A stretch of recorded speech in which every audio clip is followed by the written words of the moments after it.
क्या आप जानते हैं कि जो शख्स जुम्मा के दिन अपने नाखूनों को काटता है अल्लाह ताला उसको 3 इनामात देते हैं। नंबर 1, अल्लाह ताला उस शख्स से बीमारी निकाल कर शिफा अता करते हैं। नंबर 2, उस शख्स को 10 दिन तक तमाम बलाओं से महफूज रख दिया जाता है। नंबर 3, उस शख्स पर रहमत बरसेगी और गुनाह बह जाएंगे। जब आप ये बात किसी को बताने का इरादा करोगे तो शैतान आपके इरादे को कमजोर करने की कोशिश करेगा, लेकिन आप अपना इरादा कमजोर ना करते हुए जल्द से एक शेयर कीजिए।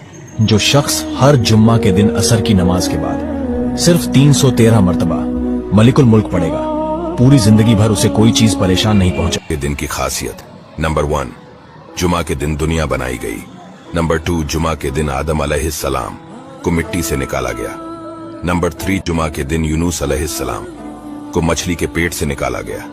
नंबर 4, जुमा के दिन इस्लाम की पहली जंग हुई। नंबर 5, जुम्मा के दिन मक्का फतेह हुआ। नंबर 6, जुमा के दिन हजरत इमाम हुसैन रदी अल्लाह ताला